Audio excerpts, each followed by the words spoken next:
Hey everyone, we're going to start working on quadratics and stuff today to review. It's something we will need a little bit later on to introduce some higher level problems with the Pythagorean theorem and some things. But I just want to kind of review it, make sure we understand it. I know some of you are probably seeing it for the first time, definitely since last March, but maybe even for the first time ever. So bear with me. It's going to be a 2-day process. We'll go over it again tomorrow on Thursday as well. While you're in class, so you can kind of ask questions if you weren't quite sure what was going on. All right, so first of all, here's the homework from last night, the answers for the homework. Check and make sure that you had the right stuff, your answers were good. If you had any questions, send me an email. What your question was. Again, we'll kind of briefly go over simplifying the radicals and stuff again Thursday if you had any questions, just to make sure we're all on the same page. These were the next 6 questions. You have to pause, that's okay. And then the next 6, the last ones are the multiplication problems. Multiplying and then simplifying if we needed to. Okay. To start, what I want you to do is go through quickly and factor out the greatest common factor for these 6 problems. I just want to make sure everybody understands what greatest common factors are again, kind of refreshing our memory on this. Again, this is something that I think you all should be able to do. It's just the reverse of the distributive property, and see how we do. And do your answers to that puzzle. Okay, here we go. These were the answers. I had asked you in Edpuzzle to put the factor that you factored out. I didn't care really what was in the parentheses. I'm assuming if you factored out the right factor, what was in the parentheses worked out okay. So hopefully you did well there. All right, so starting with quadratics. What are quadratics? First of all, a quadratic, it's an expression or an equation that has a variable term raised to the power of 2. So it's going to have some x or y or something, a squared term, x squared, y squared, b squared. You're going to see that. We can write it in standard form. It looks like ax squared plus bx plus c. If it's an equation, it's more often than not going to equal 0. We always want the x term first. It just makes sense to put the x term first. It's the highest order of the variable, so we're going to put that first and just make it easier to read. Okay. So we can create quadratics by multiplying binomial expressions together. Binomial expression would be something like x plus 3. We could have 2 binomial expressions, x plus 3, x plus 4. We multiply those together, which I'll show you in a minute. We'll end up with a quadratic equation or expression. There are 2 ways to do this. We're going to call it foiling or the box method. You're going to get to pick whichever way is easiest for you. I'm not going to hold you accountable to both ways on a test. I just want you to use the one that makes the most sense for you, that most consistently gets you to the correct answer without any issues. So, foiling first. FOIL is an acronym for the order that we multiply. When we fill it in, we're going to multiply the first terms of the equation, the expressions, then the outside terms, then the inside terms, then the last terms. Once you've done all that, you're going to combine any like terms. Typically, when we multiply things together, these become like terms, which we'll add or subtract together at the end, depending on what the signs are. Which, again, you'll see what I mean by that as we go through. So, for example, we're looking at foiling this. Our first terms are x times x, so that's just going to be x squared. We go to the outside term, that's x and 5. So when we multiply x times 5, we end up with 5x. The 5 is positive, so we make it plus 5x. Our inside term is a 4 and an x, so it's going to be plus because it's positive, so plus 4x. Our last terms are positive 4, positive 5 is going to be positive number, positive 20. Like I said, now we have to add together our inside or outside terms to combine the like terms. Like terms are variables raised to the same power. So I have 2x terms. We're going to add those together, becomes 9x plus 20. So we've created a quadratic expression from two binomials. We multiplied x plus 4 times x plus 5. We got x squared plus 9x plus 20. Does that make sense to everybody? Everybody kind of follow that one? If you didn't quite follow that, I'm going to do the exact same problem with the box method now to show you how that works out. So here we go. Same stuff, box method. You create a box, divide it into 4 quadrants. You write your first binomial term at the top with the sign, x plus 4. Next one down the side, x plus 5. Does that make sense? Okay. Now we just multiply what's in the boxes. So you got x here, we have x here, we multiply those two together, we get x squared. Continuing down, we have x times plus 5. That becomes plus 5x. Cross, we have plus 4 times x is plus 4x. And then 5 times 4 is plus 20. So we've now done all the multiplication. We did the same with foiling. Combining like terms, all you're doing is you're going to add these diagonal boxes together. If you do the box method, you're always going to add those 2 boxes together when you do it. If I do that here, that becomes plus 9x, just like the last one. Then what you do is you write your equation, x squared plus 9x plus 20. Does everybody see that? Everybody cool with that? No questions? Okay. We need to understand this to help us with the factoring part of this later on. All right, so here's 4 problems for you to do. Notice they're all x and 3's and 9. So it's all the same letters and numbers. Just going to show you how we can get to different expressions with the different signs. So when you finish, enter your answers in the Edpuzzle, then come back and check all your work. Make sure you get the right stuff. Again, you can use foiling or the box method. It doesn't matter to me how you do it. All right, so here are the answers.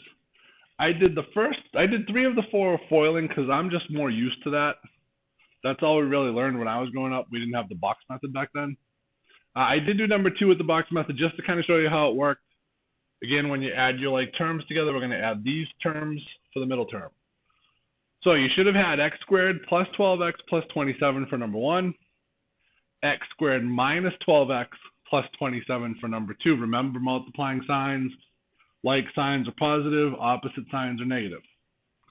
The third one, we multiply everything through. We end up with x squared plus 9x minus 3x minus 27 before I combine all my like stuff. Because I was multiplying x times a positive 9 and a negative 3 times x. When I combine your like terms, you end up with plus 6x in the middle because positive 9 minus 3x plus 6x. So the answer there is x squared plus 6x minus 27. And then the last one, we flip the signs on the 3 and the 9, which flips the signs on our middle terms. So we end up with x squared minus 6x minus 27. Does that make sense to everyone? Okay. We need to understand multiplying the binomials to start factoring. Factoring is where we take the quadratic and we break it up into the 2 binomial factors. So our examples here, we always have to make sure we have the terms written in standard form, remember. We want x squared first. This one is not in a standard form. So I'm going to rewrite it, x squared plus 16x plus 48.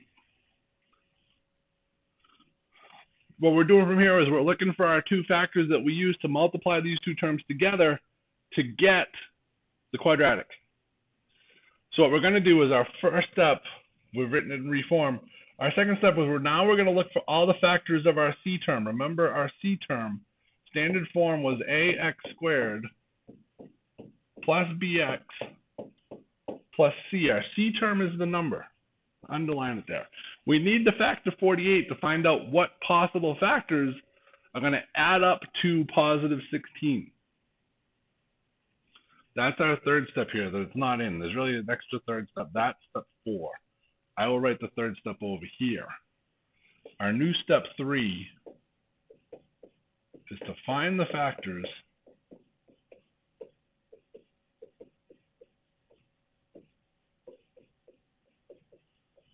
that add to B.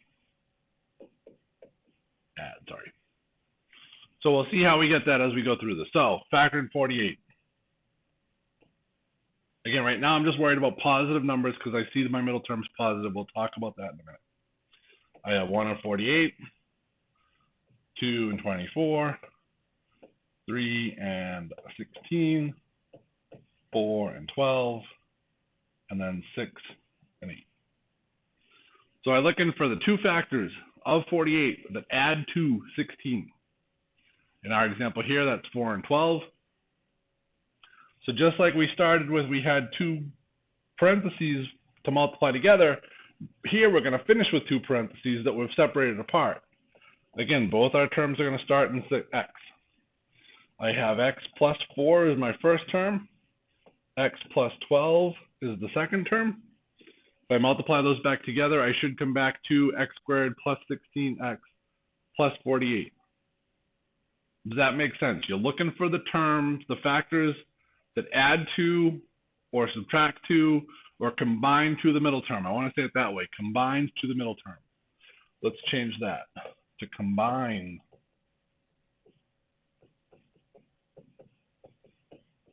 to be. Not add to, because we might have to combine them. We may be multiplying, we may be adding and subtracting. So, here's something for you to work on. Give it a try. They may not always be in the right form. We may have to rewrite the first one. Hint, hint. So give it a few minutes. Figure out what the factors are. Enter your answers in the ed puzzle. Then come back and check to make sure that we got the right thing. Okay, so here you go. The first one. Factor 25, we should have got 5 and 5 to add to 10.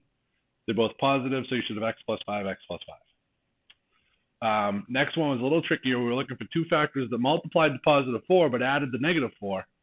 So we're looking for two negative numbers then. So then I'm really only worried about my negative factors. Again, it should be x minus 2 times x minus 2. Last one, we're looking for terms that multiplied to a negative number. So my terms are going to be opposite, remember. The last term is negative. My factors and my factors of that number have to be opposites. So that then they combined to a positive or a plus 2x. So I know that I needed a positive and negative factor, so I go through and figure out all my factors. 115, negative 115, 3, negative 5, negative 3, 5. I needed my middle term to be positive, so my biggest factor had to be positive. That's why I chose negative 3 and 5. The factors become x minus 3, x plus 5. Does that make sense to everyone? Kind of sprung that on you without explaining it fully as we went through that. Okay. Here's 3 more. Again, now you know a little bit more. Try that one. And the first one looks a little tricky, but I think you might be able to figure it out. If not, that's okay. We'll talk about it. It's kind of a special case one that we will talk about on Thursday. All right, so you've entered in the ed puzzle. Here's what we got. I had a negative 100, so I had to have opposite factors. So I had to go through all my factors of 100, alternating, one positive, one negative. I found what I was looking for was negative 10 and positive 10 because I had no middle term. They had to cancel, so I needed to have the same number. So my factors then would be x minus 10, x plus 10. Middle one. Factors that multiplied to positive number but added to a negative number, both of those factors have to be negative. To add up to 11, you needed a negative 7, negative 4. Last one again, multiplied to a negative number but then combined to a positive number, so they're going to be alternate opposite signs, one positive, one negative. Middle term was positive, so the biggest factor had to be the positive one, so that's x plus 3, x minus 2. Does this make sense to everyone? This is the easiest method. You're using this method all the time when there's no coefficient in front of the x squared. If there's a coefficient there, it gets a little trickier, which we will work on next. So we're calling it the AC method because we're trying to find numbers that multiply to AC, so we can write AC side by side, multiplying. First step is always take out a greatest common factor if necessary. You may not have one. You may not want to because you're working with the numbers that you like or whatever. If you can factor out a common factor, though, I definitely would. It's something factor that you're going to have to be able to factor out of all 3 terms. So it's usually just going to be a number, and then if we factor it out, it just kind of goes away. Next, multiply the a term and the c term. Remember, the a term, the coefficient in front of the x, c term is that. In my example here, AC equals negative 21. So I'm going to be looking for two numbers that multiply to negative 21. So now we just write out those factors. Negative 21, negative 1 and 21, 1, negative 21, negative 3 and 7, 3, and negative 7. Those are the only factors at 21. Now we look for the factors that we combine the factors. We're on step 5. Finding the factors that add or combine to that middle term. I see my middle term is plus 20. So the two factors that are going to give me a plus 20 when I add them together or combine them is 21 and negative 1. Think of it. 21 minus 1, that's 20. That's my middle term. So those are my two factors. Just making sense so far? All right. So now what we're doing is we replace the middle term. We're going to rewrite our whole expression, but we're replacing the middle term, breaking it up into the two factors. So I end up with 3x plus 21x minus 1x minus 7. That's what I mean by breaking it up. What factors you use, take them apart. So now rather than 3 terms, we have 4. Think of it back when we FOILed, we had 4 terms before we combined everything. That's what we're trying to get to. Now what we do is we call it factor by grouping. What I'm doing is I'm going to put parentheses around the first 2 terms. Then I'm going to put parentheses around the second 2 terms, leaving that middle negative sign there. We're not going to touch that. Sometimes you do, sometimes you don't. Most of the times you don't. So now think back to what we started the class with, factoring out the greatest common factor. That's what we're doing here. I want a factor of 3x squared plus 21x that I can factor out. That's going to be 3x. If I factor that out, excuse me, I'm left with x plus 7. Here now, I've already lied to you. This is an example where we're going to actually take this middle sign. We'll just go. Always take the middle sign. It always gets confusing when it's negative, but here we'll just go with it. We're going to take the middle sign. So now what I'm trying to do on the next one is I need to factor out some common factor of negative 1x minus 7. Here what I'm going to do is I'm just going to make it easy. I'm going to factor out negative 1. That leaves me with x plus 7. When I divide negative 7 by negative 1, it's positive. What you're trying to do as you go through this is you want your middle terms here. Sorry, wrong thing. I wanted that to be the highlighter, not the pen. You want your middle terms in the parentheses that you factored out. You want those to be the same. So what we're doing, we're going to have that now as one of our notice. It's in parentheses. It's a parentheses thing. So we want one of our final answers to be x plus 7 here now. Does it make sense? We're trying to get back to 2 groups of parentheses. Where the second group of parentheses comes from, it's just the numbers that you factored out. So to get to 3x squared plus 20x minus 7 would multiply 3x minus 1 times x plus 7. Does that make sense? This is the harder of the 2 methods to do this with. So this is what we're going to work on the most when we kind of work on it. All right. Here are some examples. They're both regular method it worked out. So kind of go through these.